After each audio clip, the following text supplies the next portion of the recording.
Hello everyone, hope you all will be fine. Today in this video we are going to talk about numerical problems and we will learn how to solve them. Right? Since we are done with our first topic, that is Coulomb's law, तो Coulomb's law के regarding ही आज आपको numerical करवाए जाएंगे. The better way is कि मैं लगभग सभी टाइप्स कवर करने की कोशिश करूंगा यहाँ पे. तो सब टाइप की एक एक दो प्रॉब्लम्स, कॉम्प्लेक्स प्रॉब्लम्स जो बोर्ड में पूछी गई हैं, I will try to resolve them as easily as I can. और उनकी सिमिलर प्रॉब्लम्स आप अपने बुक से कर सकते हो. Right, so let's have a quick recap of the topic. The name of the topic is Coulomb's law. तो क्या कैलकुलेट करते हैं कूलम्स लॉ में हम? इलेक्ट्रोस्टैटिक फोर्स को, अट्रैक्टिव और रिपल्सिव. क्या फॉर्मूला होता है? F is equal to small k, that is Coulomb's constant.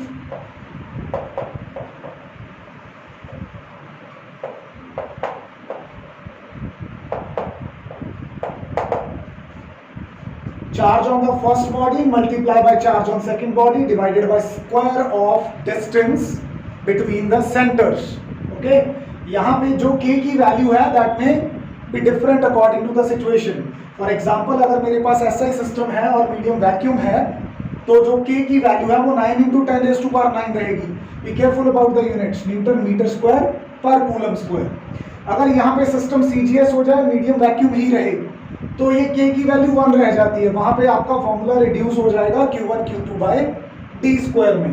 अब सपोज करो कि वैक्यूम की बजाय कोई और मीडियम प्रेजेंट है, तब आप क्या करोगे? तब जैसा भी मीडियम होगा आप वैक्यूम में फोर्स कैलकुलेट कर लोगे. एक बार वैक्यूम में फोर्स कैलकुलेट करने के बाद उसको मीडियम के डाइलेक्ट्रिक कांस्टेंट के साथ क्या कर दोगे?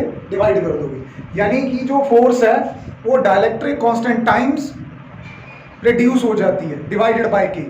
और ये के होता क्या है? दरअसल डाइलेक्ट्रिक कांस्टेंट या रिलेटिव परमिटिविटी, एक ही बातें हैं दोनों. और फर्दर किसके इक्वल होता है? Permittivity of the medium to the permittivity of the vacuum. इसको एप्सिलॉन वैक्यूम या एप्सिलॉन नॉट भी लिख सकते हैं, कोई फर्क नहीं है. यहाँ पे सिंबल्स में बेटा उलझ मत जाना. Okay, so let's start our first problem. The statement is as in front of you. Calculate the electrostatic force between किसके किसके बीच में? Proton and electron. कितने डिस्टेंस से सेपरेटेड हैं? 8 into 10 raised to power 14 metres. और मीडियम कौन सा है? वैक्यूम या एयर, दोनों के लिए एक ही बात होती है. तो इस पार्ट ऑफ प्रॉब्लम को सॉल्व करते हैं. पहले देखो, प्रोटॉन है, इलेक्ट्रॉन है, डिस्टेंस दिया है. प्रोटॉन पे चार्ज कितना होता है? इलेक्ट्रॉन पे चार्ज कितना होता है? दोनों पे सेम अमाउंट का चार्ज होता है. और पोलैरिटी क्या होती है? अपोजिट. तो एक बात प्रॉब्लम सॉल्व करने से पहले ही पता चल गई कि इनमें फोर्स ऑफ अट्रैक्शन होने वाली है, because proton is positively charge, electron is negatively charge. तो आइए शुरू करते हैं सॉल्यूशन इसका. क्या फॉर्मूला है? F इज इक्वल टू के Q1 Q2 bye are square. Medium कौन सा है? वैक्यूम. तो के की value 9 into 10 raised to power 9. सबसे पहले आपको फॉर्मूला लिखना है by distance square. Substitute the values. 9 into 10 raised to power 9. Charge on electron and charge on proton are same, तो चाहे दो बार लिखने की बजाय एक ही बार स्क्वायर कर दूं उसका. One and the same thing. कितना चार्ज होता है? 1.6 into 10 raised to power -19 divided by what is the distance between two charges? 8.8 into 10 raised to power -14 meters. Be very careful about the units. Charges are in coulombs, distance is in meter. Distance का square. Now, if you solve this calculation, you'll come with the result 0.036 newtons. Right?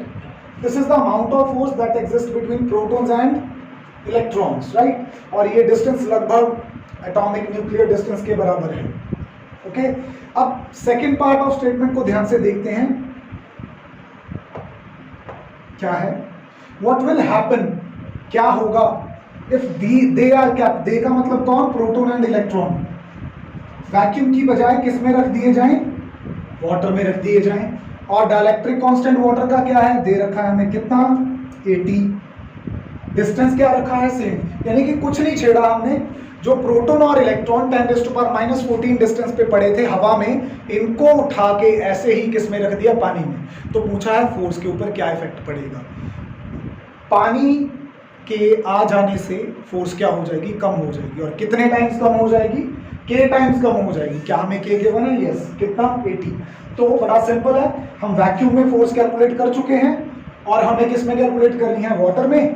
तो force because of water will be equal to force in vacuum divided by k। तो 0.036 को अगर आप divide करो डायरेक्ट्रिक constant of water, तो ये आपके पास आएगा, यू मे सॉल्व।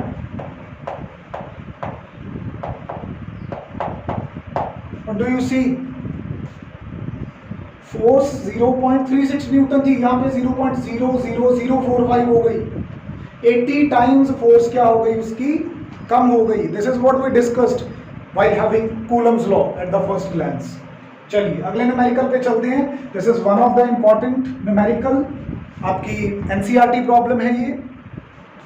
बच्चों याद होगा +1 में हमने पढ़ा था कि जो ग्रेविटेशनल फोर्सेज है वो वीकेस्ट फोर्सेज ऑफ नेचर हैं, और जो इलेक्ट्रोस्टैटिक फोर्सेज हैं वो लगभग 10⁻36 टाइम्स ज्यादा स्ट्रॉन्गर होती हैं कूलम फोर्स उससे, ग्रेविटेशनल फोर्सेज से। तो कुछ वैसा ही न्यूमेरिकल है यहाँ पे। कंपेयर द मैग्नीट्यूड किसका, इलेक्ट्रोस्टैटिक फोर्स का एंड ग्रेविटेशनल फोर्स का। ठीक है, किनके बीच में, बिटवीन टू प्रोटॉन्स, दो प्रोटॉन्स हैं, उनको r डिस्टेंस पे रखा गया है, इन्हीं के बीच gravitational force due to their mass, इन्हीं के बीच electrostatic force due to their charge, उनका मैग्नीट्यूड कंपेयर करो। बहुत सिंपल सी बात है, हमें पता है +1 से कि जो ग्रेविटेशनल फोर्स है वो होती है g times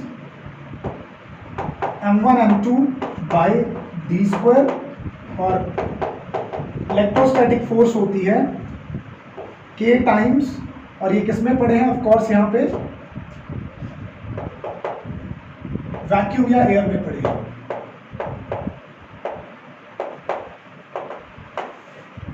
k times q1 q2 by d²। Distance उनके बीच में क्या रखा है हमने, सेम रखा है। अगर आपको मैग्नीट्यूड निकाला तो दोनों को क्या कर दो, डिवाइड कर दो, सिंपल है। f of e upon f of g, divide करो जरा, k times q1 q2 bye r² और d² यू में टेक इनटू ग्रेविटेशनल, डिनोमिनेटर में तो सब पलट जाएगा, d² bye g m1 m2। क्या कैंसल आउट हो रहा है यहाँ पे, d², वैल्यू सब्स्टिट्यूट कर दो। k की वैल्यू वैक्यूम के लिए कितनी होती है, 9 × 10⁻⁹।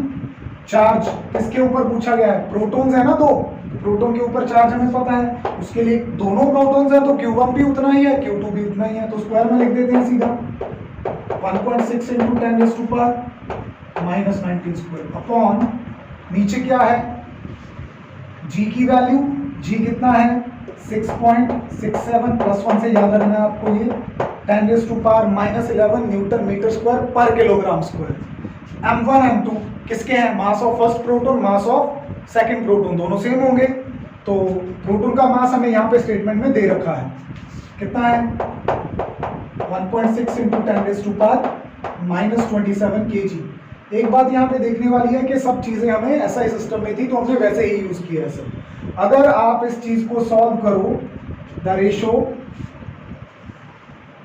Comes out to B,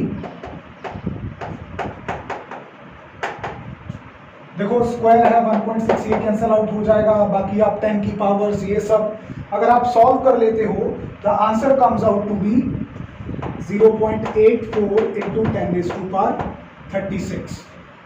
ratio है तो कोई यूनिट आएगी नहीं। So this proves the thing that we learned in +1 के 10⁻36 टाइम्स ज्यादा स्ट्रॉन्ग होती है। क्या क्लियर होता है यहाँ पे कि जो इलेक्ट्रोस्टैटिक फोर्स है वो 10⁻36 टाइम्स ज्यादा है किससे, ग्रेविटेशनल फोर्स से। समझ में आया? तो ये प्रॉब्लम आपकी एनसीईआरटी में सॉल्व प्रॉब्लम है, one of the important problem है। एनसीईआरटी बुक के अंदर जितनी भी सॉल्व प्रॉब्लम है सब चैप्टर के अंदर, सबसे पहले आपको उनको सॉल्व करना है, क्योंकि सॉल्व प्रॉब्लम्स के आने के ज्यादा चांसेस होते हैं rather than unsolve problems. Got my point? चलिए अगले न्यूमेरिकल पे चलते हैं। प्रॉब्लम नंबर 3 और प्रॉब्लम नंबर 4 कनेक्टेड हैं, दोनों एनसीईआरटी का ही पार्ट है, सॉल्व प्रॉब्लम है, ध्यान से देखना है इन्हें, बहुत ही इंटरेस्टिंग न्यूमेरिकल है। Two extremely small charged copper spheres have their centers separated by 50 centimeter in vacuum। दो स्फीयर है हमारे पास, स्फीयर ए, स्फीयर बी, ठीक है। दोनों के बीच में डिस्टेंस कितना बोला सेंटर से?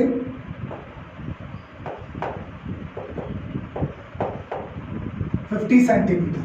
वैक्यूम में रखा हुआ है इनको। तो पहला क्वेश्चन क्या है? Calculate electrostatic force. Electrostatic force calculate करनी है if charge present on each, दोनों के ऊपर चार्ज क्या है? सेम है, 6.5 × 10⁻⁻7 कूलम्स। तो पहला पार्ट सॉल्व कर लेते हैं फटाफट से। क्वाइट सिंपल, के charge on first body into charge on second body divided by square of distance. बेटा दोनों के ऊपर चार्ज कूलम्स में है, नो इश्यूज। के की वैल्यू एसआई सिस्टम और वैक्यूम में हमें पता है 9 × 10⁻⁹। The problem is only with distance, centimetres में है, तो मीटर में कन्वर्ट करने के लिए क्या करेंगे? इसको 50/100 कर दो, जैसे आप कन्वीनियंट समझो इसको लिखना। That will come out to be 0.5 metres. इसको यहाँ पे सब्स्टिट्यूट करते हैं सब चीजों को। 9 × 10⁹ what is the value of Q1? That is same as Q2। तो एक ही बार लिख के इसको काम खत्म करते हैं। यहां आ जाएगा इसका स्क्वायर डिवाइडेड बाय डिस्टेंस का स्क्वायर, यानी कि 0.5 का स्क्वायर। चलो take your time, solve it, करो फटाफट से। क्या आएगा इसका आंसर? हाँ जी, जब 0 सॉल्व करेंगे 1.5, अप्रोक्सीमेटली 1.5, यहां पे राउंड ऑफ करके चल रहा हूं मैं इसको, into 10⁻⁻²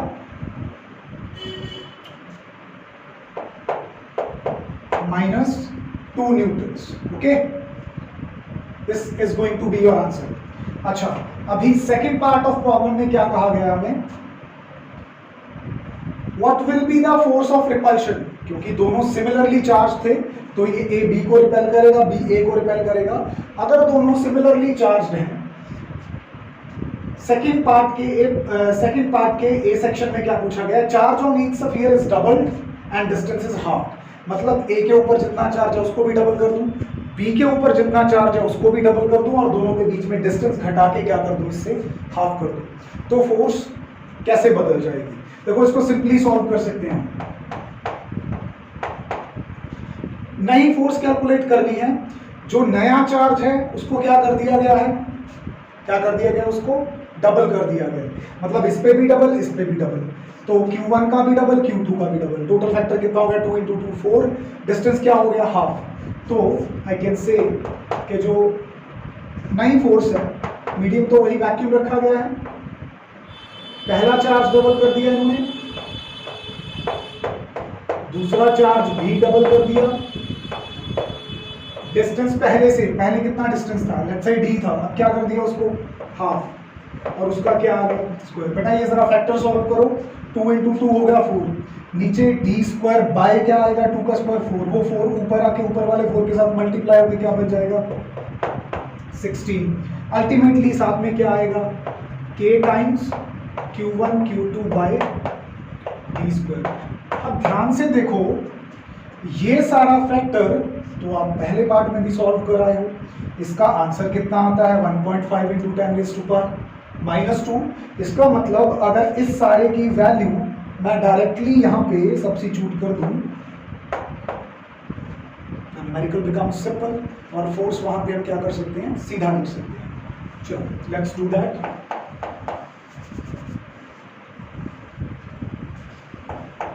F is equal to 16 into ये वैल्यू सब्स्टिट्यूट कर देंगे 1.5 इंटू 10⁻⁻²। इसको जब सॉल्व करने जाओगे the answer will be 0.24 Newton's.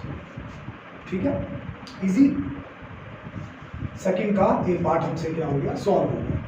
अभी क्या पूछा गया है कि बी पार्ट में अगर यही दो सफियर्स जिनके बीच में ये फोर्स थी 1.5 इंटू 10⁻⁻² न्यूटन, इनको हम कहाँ ले जाएं, वाटर में ले जाएं, तो क्या होने वाला है।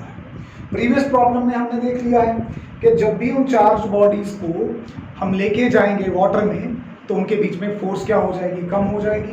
कितने टाइम्स कम हो जाएगी, डायरेक्टली कांस्टेंट टाइम्स कम हो जाएगी। यानी कि इसके अगले पार्ट में आपको करना क्या है, ये जो आपकी फर्स्ट केस में फोर्स आई थी दिस वैल्यू, इसको सिंपली आपको 80 से क्या कर देना है, डिवाइड कर देना है। उसके बाद आपके पास आंसर आ जाएगा। चलिए एक छोटा सा पार्ट आपके लिए होमवर्क है, इसको अपने आप ट्राई करेंगे। ओके, नेक्स्ट प्रॉब्लम में आ जाते हैं। अब इस प्रॉब्लम को आपको ध्यान से सुनना है। यहाँ पे चार्ज बाय कंडक्शन का फिनोमेना आ जाता है। इलेक्ट्रिफिकेशन सीखा था हमने, जब सफियर्स टच करते हैं तो क्या होता है, कंडक्टिंग सफियर्स, उनके बीच में चार्ज की शेयरिंग होती है। वहां पे एक बात दिमाग में आनी चाहिए थी आप सब लोगों के, कि अगर एक चार्ज बॉडी है और दूसरी अनचार्ज बॉडी है, उनको अगर आपस में कांटेक्ट में लाते हैं, फिजिकल कांटेक्ट में, तो चार्ज्ड बॉडी अपना कितना चार्ज अनचार्ज बॉडी को देगी।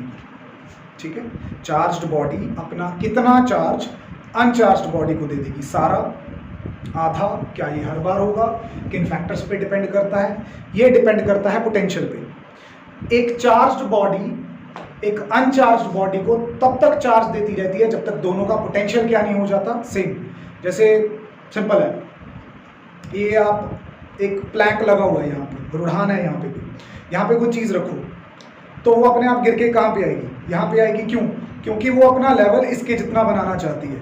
ठीक है, हायर से लोअर पॉइंट पे आके इसके बराबर आना चाहती है। ठीक है, जब दोनों का लेवल सेम हो जाएगा तब मोशन क्या है, मतलब वहाँ पे हम कह सकते हैं कि दोनों की पोटेंशियल एनर्जी क्या होगी, सेम होगी, दोनों का ग्रेविटेशनल पोटेंशियल क्या होगा, सेम। तो यहाँ पे इलेक्ट्रोस्टैटिक पोटेंशियल काम करता है, हालांकि हमें अगले चैप्टर में सीखना है।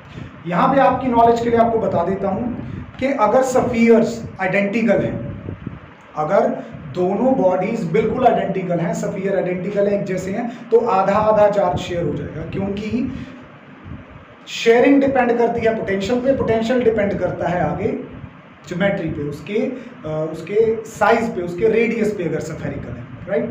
तो प्रॉब्लम की स्टेटमेंट ध्यान से देख लो। इन प्रीवियस प्रॉब्लम, मतलब ये वाली, सफियर ए और बी जो है, अगर हम उसको क्या मान लें, identical, if sphere A and B are identical, ठीक है, मान लिया आइडेंटिकल, नॉट एन इशू। अब क्या किया गया, एक तीसरा सफियर लिया गया सी, ए थर्ड सफियर, नेम क्या है उसका, सफियर का सी, उस सेम साइज का है, मतलब वो भी आइडेंटिकल है पहले, और वो अनचार्ज्ड भी है। उसको पहले टच किया गया ए के साथ, तो क्या हुआ होगा, ए के बीच में और सी के बीच में कुछ चार्ज की शेयरिंग हुई होगी। फिर उसको टच किया गया बी के साथ, अब बी और सी में भी कोई चार्ज की शेयरिंग हुई होगी। कहता है ऐसा करने के बाद सी को परे रख दिया गया। अब ए ने भी अपना कुछ चार्ज बी को दे दिया, ए ने भी अपना कुछ चार्ज सी को दे दिया, बी ने भी अपना कुछ चार्ज सी को दे दिया। तो अब ए और बी के बीच में कितनी फोर्स बचेगी, लेट्स डू दैट। सुनने में एक बार कॉम्प्लेक्स लगता है, पर सॉल्यूशन बड़ा सिंपल है इसका। देखो बेटा, ए सफियर के ऊपर कितना चार्ज है, क्यों,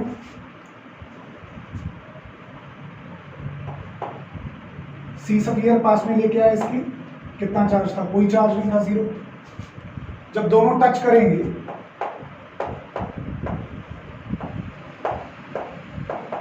तो चार्ज की में क्या होगी, शेयरिंग, आधा आधा बांट लेंगे। आधा आधा बांटने का मतलब है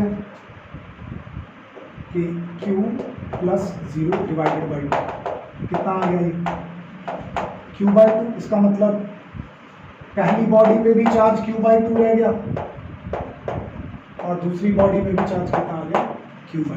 सिंपल, ठीक है। अब ए पे आप याद रखना, तीसरी यहाँ पे सबसे लास्ट वाली डायग्राम बना लेंगे जिससे काम करना है। ए पे चार्ज कितना रहेगा, Q/2। बना के रख लो इसको ऑलरेडी।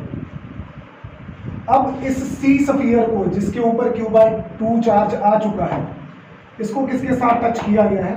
B के साथ। B के ऊपर पहले से कितना चार्ज है? लेट्स से Q चार्ज है, इसको टच किया गया C के साथ। अब C के पास चार्ज कितना है?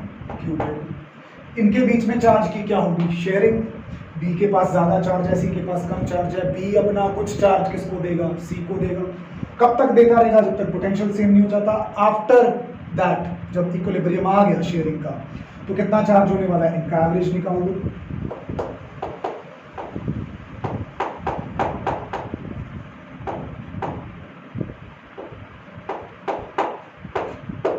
सॉल्व करो, 2Q + Q becomes 3Q/4।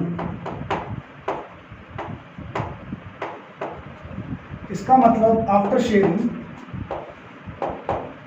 जो B है उसके ऊपर जो चार्ज बचा है वो 3Q/4, और जो साथ में C है अभी जिसने टच किया उसके ऊपर भी चार्ज कितना आ गया? 3Q/4। इस बात को अच्छे से समझ लेना। चार्ज की शेयरिंग होती है एक चार्ज बॉडी और अनचार्ज बॉडी में। कब तक? जब तक उनका पोटेंशियल ना सेम हो जाए। अगर बॉडीज आइडेंटिकल है तो आधा आधा चार्ज बांटेगी। A के पास Q चार्ज था, C के पास कुछ नहीं था, आधा आधा बांट लिया, Q/2। B के पास Q चार्ज था, C के पास Q/2 आ चुका था, फिर बांटेंगे आधा आधा। तो वो कैसे निकालेंगे? एवरेज निकाल के। अभी A स्फीयर के पास अल्टीमेटली कितना बचा है? Q/2, और B स्फीयर के पास बचा है 3Q/4। अब इनके बीच में इलेक्ट्रोस्टैटिक फोर्स कितनी बचेगी? बाकी सब चीजें इधर क्या रखी है? सेम। डिस्टेंस भी क्या रखा है? सेम। तो डिस्टेंस आपका फिर से कितना है? 0.5 मीटर। क्या करोगे अब इसको? कूलम्ब्स फोर्स का फॉर्मूला लगा दोगे। Charge on first body, charge on second body divided by distance का स्क्वायर। करो वैल्यूज जल्दी से। यस, के की वैल्यू 9 × 10⁹। फर्स्ट बॉडी पे चार्ज कितना है? Q/2। सेकेंड बॉडी पे चार्ज कितना है?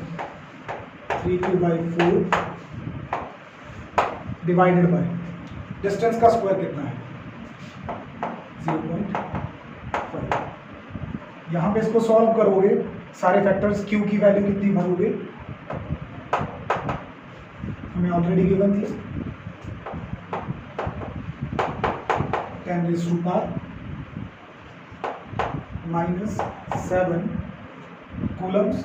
अगर ये सारी वैल्यूज भर के आप इसको यहाँ पे सॉल्व करते हो, ठीक है, तो क्या आंसर आना चाहिए आपके पास? You will get 0.5625 into 10⁻⁻²। ठीक है, तो कॉन्सेप्ट अप्लाई करना आना चाहिए, बाकी तो कैलकुलेशन सिंपल ही होती है। That's not an issue. ठीक है, अगले न्यूमेरिकल पे चलते हैं।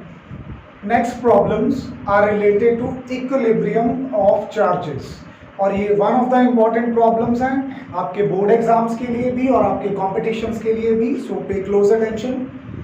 We have problem number 5 which says two identical charges capital Q are kept at a distance r from each other। ठीक है, तो बना लेते हैं। ये हमारे पास यहाँ पे कैपिटल Q चार्ज है,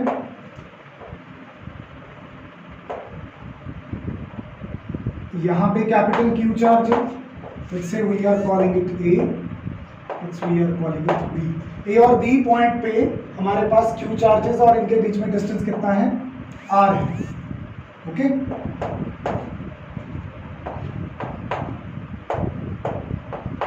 now what does the third line say? Second line says a third charge small q is placed on the line joining the above two charges। ये जो दो चार्जेस हैं इनकी लाइन ज्वाइनिंग पे कोई एक तीसरा चार्ज रखा गया है स्मॉल q, और ऐसे रखा गया है such that all the three charges are in equilibrium।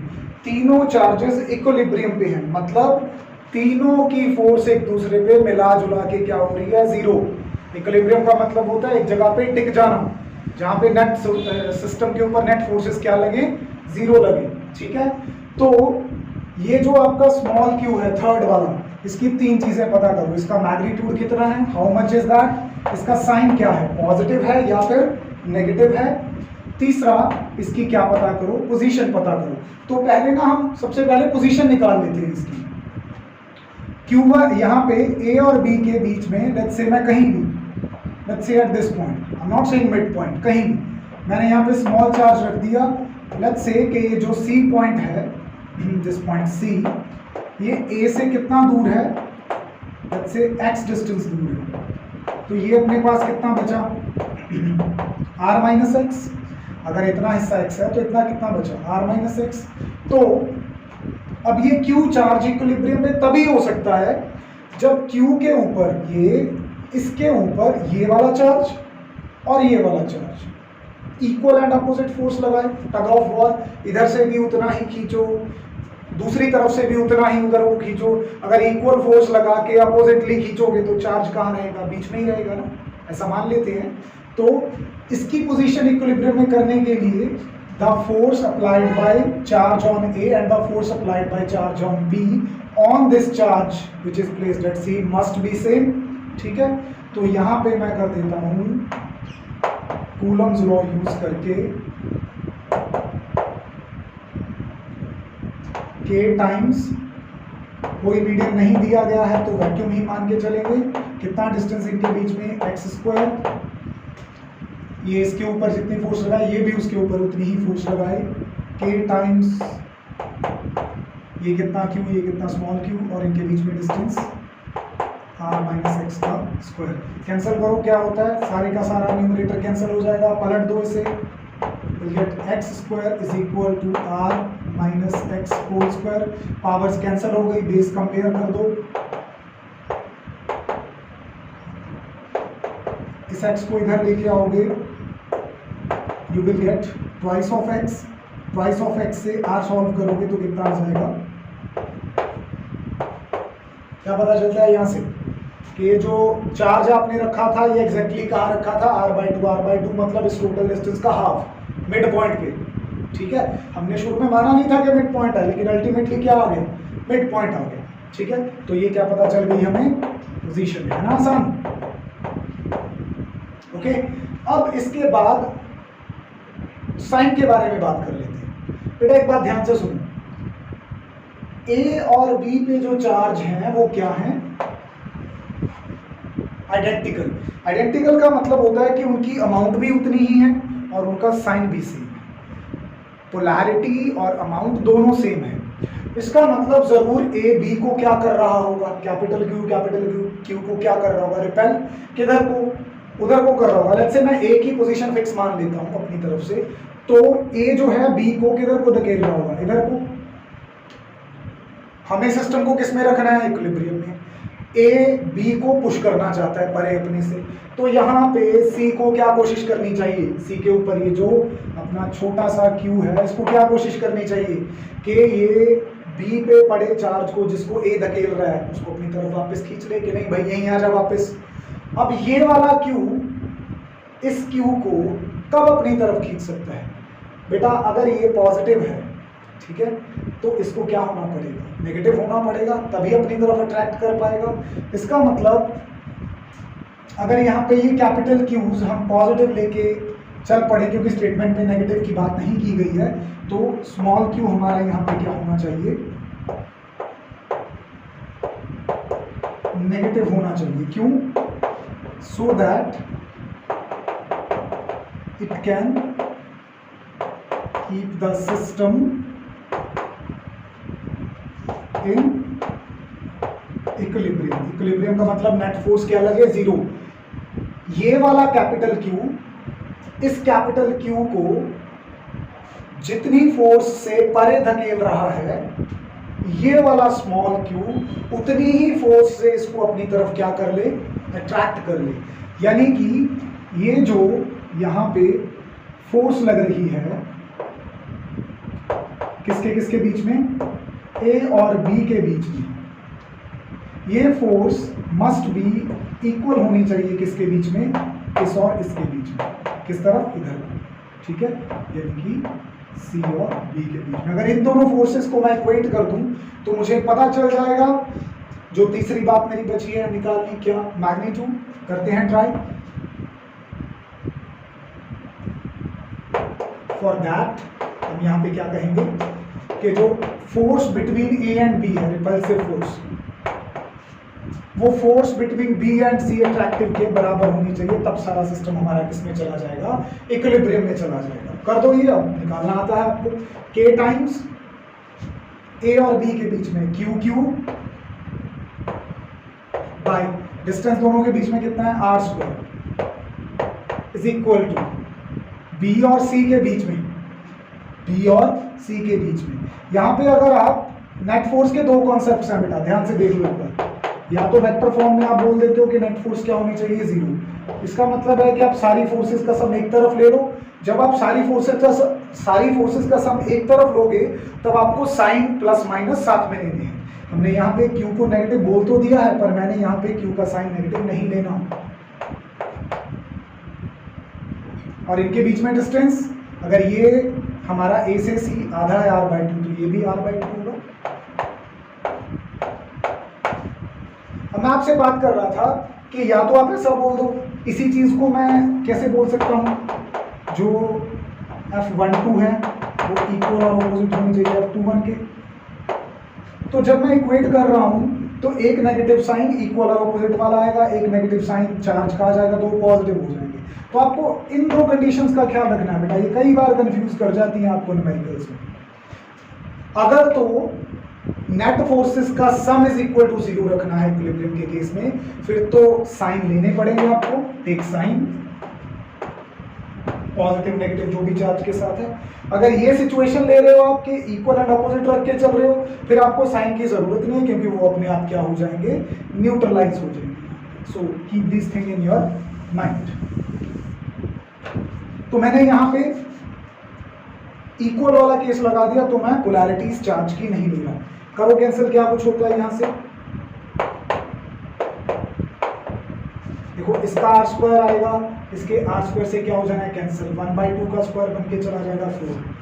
तो यहाँ पे कैपिटल क्यू जो आएगा मेरा, वो स्मॉल क्यू, ये नीचे जो 1/4 बना पलट के ऊपर, इसको इधर ले आओ। जो अपना स्मॉल क्यू है वो 1/4 होना चाहिए किसका, कैपिटल क्यू। तीन चीजें पता चल गई, पोजीशन, साइन और मैग्नीट्यूड। ठीक है बेटा, आसान थी ना प्रॉब्लम, नॉट एन इशू। अगली प्रॉब्लम पे चलते हैं, इसकी सिमिलर है बट यहाँ पे एक वर्ड के डिफरेंस है, सब कुछ बदलने वाला है। ठीक है, क्या है वो एक वर्ड, ये वाला वर्ड। ठीक है, this is going to change the whole scenario. क्या है यहाँ पे, 2 पॉइंट चार्जेस हैं, +4e प्लस e, दोनों अपनी जगह पे फिक्स हैं।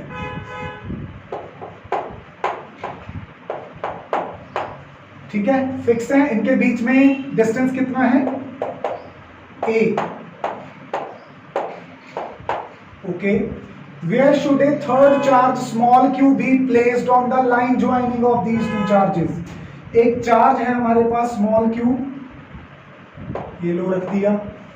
कहता है इसको कहां पे रखा जाए, कहां पे रखा जाए मतलब इसकी क्या पूछना चाहता है, वो पोजीशन पूछना चाहता है कि ये सिस्टम किस में रहे, इक्विलिब्रियम में रहे। अब यहाँ पे सिचुएशन डिफरेंट कैसे है, यहाँ पे ए पॉइंट पे जो चार्ज पड़ा है और बी पॉइंट पे जो चार्ज पड़ा है, दे आर फिक्स्ड ऑलरेडी, ऐसे ग्लू लगा के उनको चिपका दिया एक जगह से, तो इनके आपस में रिपल्शन का कोई सवाल ही पैदा नहीं होता, दे आर फिक्स्ड, एक दूसरे को कुछ नहीं कहने वाले, ये तो ऑलरेडी फिक्स है। अब बीच में कौन लटक गया, अपना स्मॉल क्यू। तो इसका इक्विलिब्रियम तभी मेंटेन हो पाएगा जब इसके ऊपर, ये स्मॉल क्यू के ऊपर, ये +4e भी उतनी फोर्स लगाए और +e भी उतनी फोर्स लगाए, दोनों की फोर्स आपस में क्या हो, इक्वल हो। जितनी फोर्स है ये उसको खींचे या धकेले, उतनी ही फोर्स है वो भी उसको खींचे या धकेले, ये सीन होना चाहिए। तो यहाँ पे हम क्या करते हैं कि जो फोर्स बिटवीन ए एंड सी है वो बराबर होनी चाहिए फोर्स बिटवीन बी एंड सी। मैं मान लेता हूं कि मैंने इसको यहाँ पे कितने डिस्टेंस पे रखा है, x पे, तो बाकी का कितना बचा,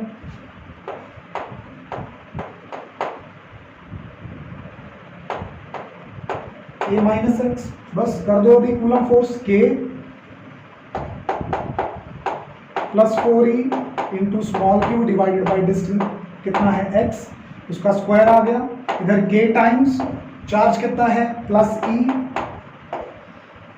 सेकेंड चार्ज कितना है q, डिस्टेंस कितना है a माइनस एक्स का स्क्वायर। जरा सॉल्व कर लो बेटा, इसको क्या आता है, k से k कैंसिल होने वाला है, q से q, e से e, बाकी क्या बचता है लिख लेते हैं 4 बाई एक्स स्क्वायर, और इधर क्या बचता है, ऊपर तो कुछ नहीं बचा, a माइनस एक्स स्क्वायर। क्या इस 4 को 2 के स्क्वायर की फॉर्म में लिखा जा सकता है, मतलब क्या मैं ऐसा बोल सकता हूं, इसको जरा थोड़ा सा बदल लेते हैं। अगर ऐसा है पावर सेम है तो बेस क्या हो जाएंगे, कंपेयर हो जाएंगे, और बेसिस को पलट भी दो।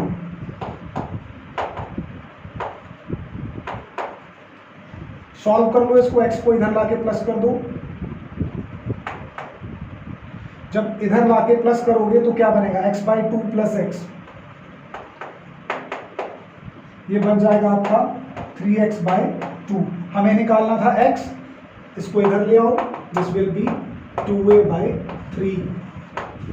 इतने डिस्टेंस पे रख दो तो ये आपका स्मॉल q क्या हो जाएगा, इक्विलिब्रियम में हो जाएगा। पोजीशन पता चल गई, पोजीशन तो भाई पता चल गई इक्विलिब्रियम की।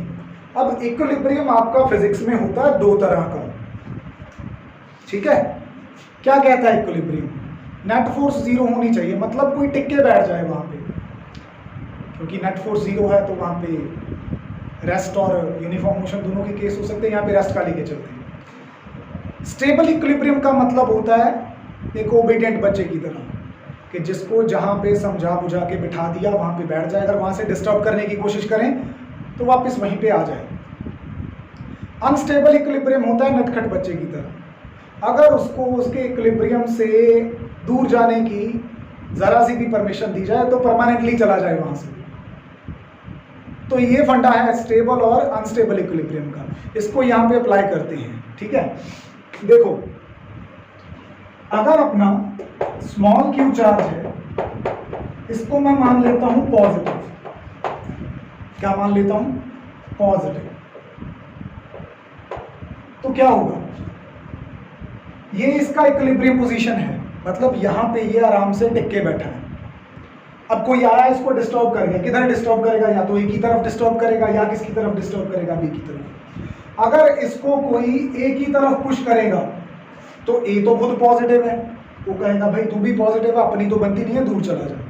तो ए जो है सी को वापस किधर पुश करने की कोशिश करेगा, सी पॉइंट पे, और ये आके वापस वहीं पे बैठ जाएगा। इसका मतलब चार्ज क्यू अगर पॉजिटिव लेते हैं तो जो अपना इक्विलिब्रियम है वो क्या होने वाला है, स्टेबल होने वाला है। इसी तरह अगर ये अपना पॉजिटिव क्यू चार्ज बी की तरफ बढ़ने लगे तो वो कहेगा भाई मैं भी पॉजिटिव हूँ, अपनी बनती नहीं है, परे चला जा, वापस किधर पुश कर देगा, सी की तरफ। तो सी ये वाला प्लस क्यू दोनों केसेस में क्या रहने वाला है, स्टेबल। बड़ा यहाँ पे इंपॉर्टेंट पॉइंट है, अगर आप ले लेते हो क्यू यहाँ पे नेगेटिव, अब ध्यान से सुनना, वो शरारती बच्चे वाला केस आ गया यहाँ पे। अगर क्यू नेगेटिव हो जाता है, ऑलरेडी स्टेबल इक्विलिब्रियम में पड़ा था, किसी ने आके हल्का सा डिस्टर्ब किया, डिस्टर्ब करेगा या तो इसकी तरफ या उसकी तरफ। अगर इधर डिस्टर्ब कर दिया इसको तो ये क्या करेगा, पॉजिटिव चार्ज है, इसको अपनी तरफ क्या कर लेगा, पुश कर लेगा, ठीक है, और वापस नहीं जाने देगा। अगर उसकी तरफ पुश किया थोड़ा सा तो वो पॉजिटिव चार्ज है, डिस्टेंस कम हो जाएगा, फोर्स बढ़ जाएगी, इसकी फोर्स वीक हो जाएगी, तो वो अपनी तरफ पुश कर लेगा और वापस उसको सी पे नहीं भेजेगा। इसका मतलब अगर आपका क्यू चार्ज यहाँ पे नेगेटिव हो जाता है फिक्स चार्जेस के लिए, तो यहाँ पे इक्विलिब्रियम की जो आपकी कंडीशन है वो क्या हो जाएगी, अनस्टेबल हो जाएगी। इसका मतलब यहाँ पे स्टेबिलिटी ऑफ इक्विलिब्रियम और अनस्टेबिलिटी ऑफ इक्विलिब्रियम किस पे डिपेंड करती है, क्यू के साइन पे डिपेंड करती है। This is one of the important board problem, इसको आप ध्यान से करोगे, ठीक है। So that's all about the problems that we want to discuss for topic Coulomb's law. अगले वीडियो में मिलते हैं अगले टॉपिक के साथ। Till then take care of yourself, good bye.